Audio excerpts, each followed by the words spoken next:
है दोस्तों, मैं हूँ फ्रिकी और अगर आपने पार्ट 1 नहीं देखा है तो पार्ट 1 आप देख सकते हैं। मैंने डिस्क्रिप्शन में भी लिंक दिया हुआ है, तो वो आप पहले देख लीजिए। और अगर आपने इस चैनल को सब्सक्राइब नहीं किया है तो जल्दी से सब्सक्राइब कर दीजिए और बेल आइकन को दबाना मत भूलना। 24 जुलाई 1970 को मेंशन को कोर्ट में लाया गया। तब उसके माथे पर एक अक्षर निकाला हुआ था। चार्ल्स के साथ तब वैन हाउटन, एटिकिंस और क्रेनविंकल भी आई थी, जिन्होंने वो हत्या को अंजाम दिया था। उनके माथे पर भी एक्स निकाला हुआ था। इस दौरान मेंशन फैमिली के सदस्य कोर्ट में हमेशा ही दखल देते थे, इसलिए उन्हें कोर्ट आने की इजाज़त नहीं दी थी। इसलिए वो कोर्ट के बाहर ही चार्ल्स को छोड़ने के लिए आंदोलन कर रहे थे।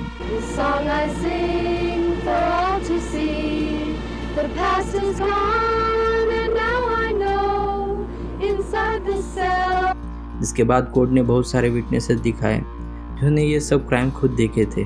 उनमें से ही सबसे इम्पोर्टेंट गवाह लिंडा कासाबियान, जो चार्ल्स के ग्रुप की एक मेंबर थी, लेकिन बाद में वह सरकारी गवाह बन गई थी। लिंडा तब मौजूद थी जब शारोन टेट की हत्या वह कर रहे थे। उसने कोर्ट को सब बताया कि उन लोगों ने कैसे टेट की हत्या की। तब लिंडा उस घर के बाहर लोगों पर नज़र रखने के लिए खड़ी थी और उसने ये भी बताया कि जब वह कार में चार्ल्स के साथ बैठी थी तब चार्ल्स ने ही खुद लबायांका को मारने का आदेश दिया था। इसके बाद कई हफ्तों तक वह गवाह बनी रही, जिसके बाद चार्ल्स का गुनाह साबित हो गया और अगले 40 साल तक उस गवाह लिंडा का कोई भी पता नहीं है। वह इन सब से छुप गई थी क्योंकि तब भी बहुत सारे मेंशन फैमिली के मेंबर्स उसको मौत के घाट उतार देते। तब के प्रेसिडेंट द्वारा जो रिचर्ड निक्सन थे, उन्होंने कई बार मीडिया से कहा था चार्ल्स अपने किए पर गिल्टी है।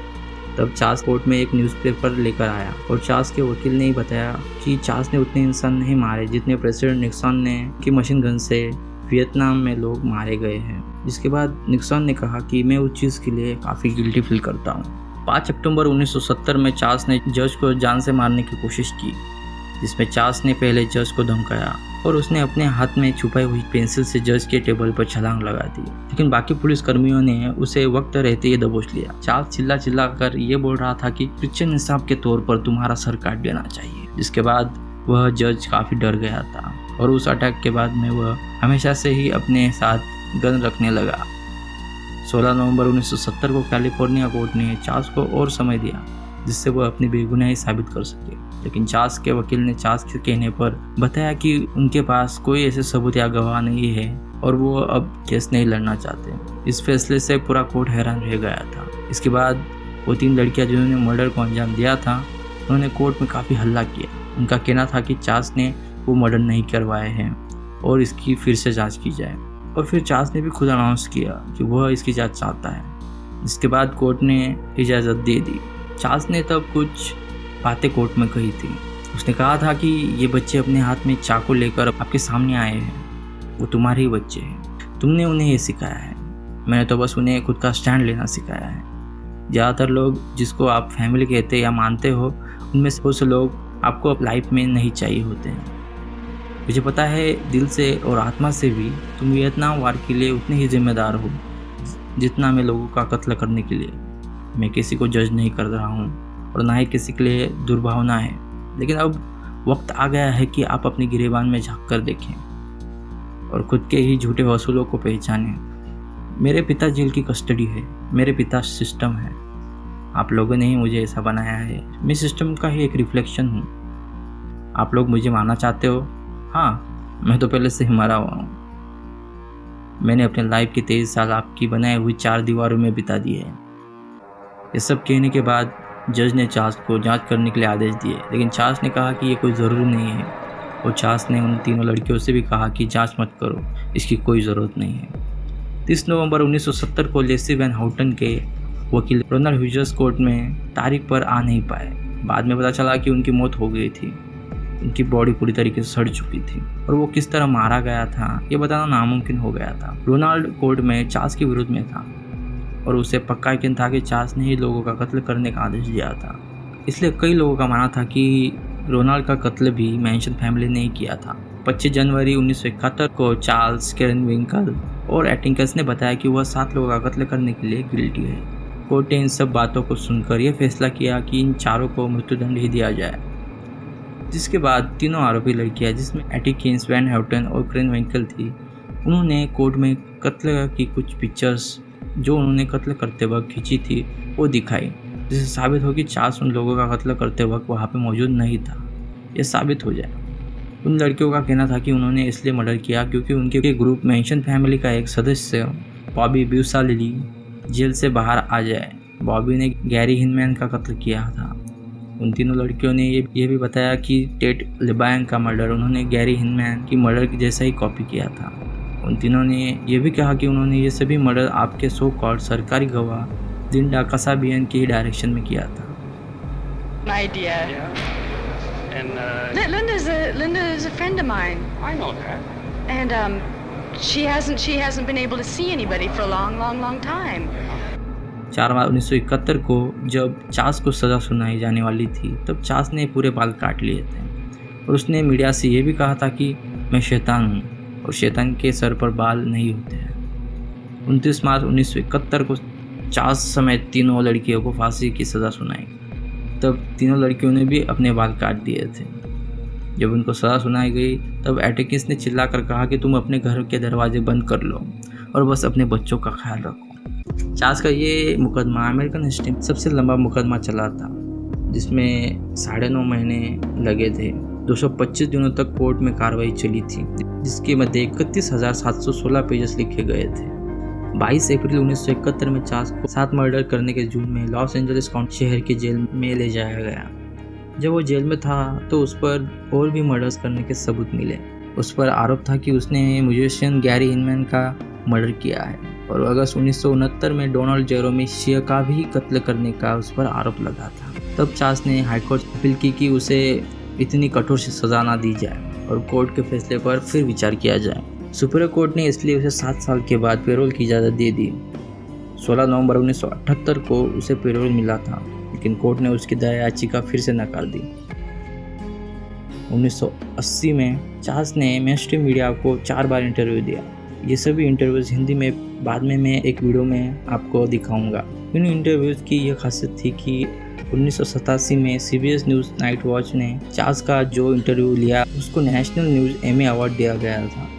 जिसके बाद दूसरे इंटरव्यूज़ में चार्ल्स के माथे पर जो एक्स था वह अब उसने एक स्वस्तिक बना लिया था।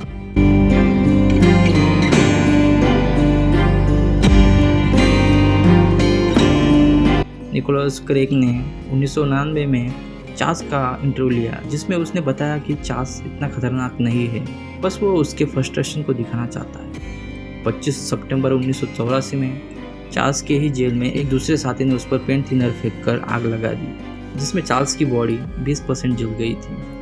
हमला किए हुए कैदी का कहना था कि चार्ल्स उसे हमेशा ही हरे कृष्णा ऐसे बोलता था और उसको धमकाता था। जून 1997 में चार्ल्स को जेल में ड्रग्स की लेन देन करते हुए पकड़ा गया, जिसके बाद कॉरकोरन स्टेट प्रिजन में उसे ट्रांसफ़र किया गया। 5 सितंबर 2007 को चार्ल्स का फिर से इंटरव्यू लिया गया, जिसमें इंटरव्यू लेने वाले ने बताया कि चार्ल्स का माइंड अब भी 1987 के दौर जैसा ही है और उसमें कुछ भी बदलाव नहीं हुआ है। मार्च 2009 में चार्ल्स की एक फ़ोटो पब्लिश की गई, जिसमें उसको ढेर सारी सफ़ेद दाढ़ी आई हुई थी और माथे पर स्वस्तिक बना हुआ था। 2009 में चार्ल्स को एक सेलफोन पर बातें करते हुए पकड़ा गया।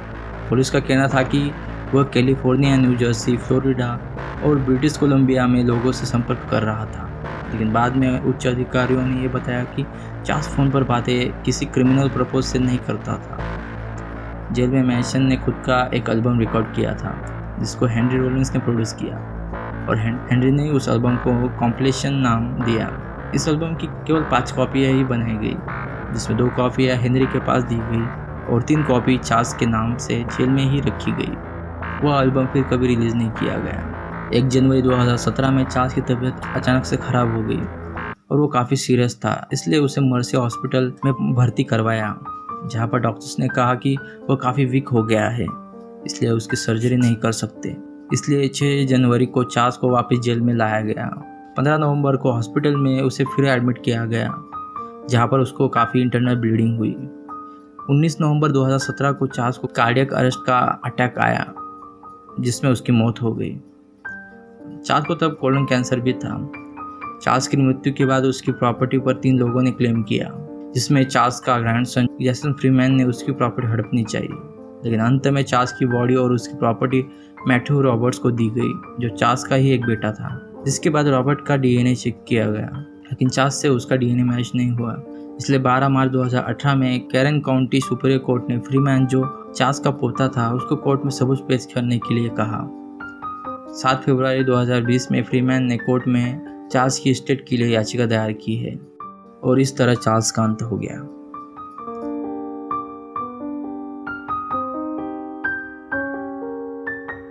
लेकिन उसकी लेगेसी आज भी लोगों में जीवित है। चार्ल्स का ग्रुप, जिसे मैंशन फैमिली कहते थे, वो आज भी मौजूद है। बस अब वो अंडरग्राउंड रहकर काम करते हैं। आज भी आप उसके इंटरव्यूज यूट्यूब पर, गूगल पर सर्च करके देख सकते हैं और उसके कमेंट सेक्शन में देख सकते हैं कि वह आज भी लोगों के दिमाग पर उतना ही हावी है जितना वो पहले था। असल में चार्ल्स और उसके ग्रुप ने मिलकर 35 से ज़्यादा मर्डर्स किए थे, लेकिन बहुत से केसेस में पुलिस को उनके खिलाफ कोई सबूत नहीं मिले। जब चार्ल्स की मृत्यु हुई तब वो 83 साल का था। चार्ल्स कोई साइकोपैथ नहीं था, बल्कि एक सोशियोपैथ था। उसके बारे में बताने जाऊँ तो पूरा 1 घंटा और लग जाएगा, और अगर आप उसके बारे में और भी जानना चाहते हैं तो मैं इसके बारे में और वीडियो बना सकता हूँ, अगर आप मुझे कमेंट में ये बताएं तो। फिलहाल तो इस वीडियो को यही समाप्त करते हैं। आशा है आपको ये वीडियो पसंद आया होगा। अगर वीडियो पसंद आया होगा तो लाइक, कमेंट और इस चैनल को सब्सक्राइब करना मत भूलिएगा।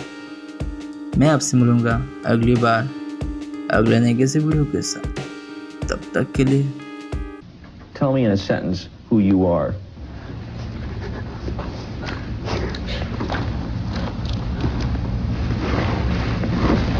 Nobody. I'm nobody. I'm a tramp, a bum, a hobo. I'm a boxcar and a jug of wine. And a straight razor if you get too close to me.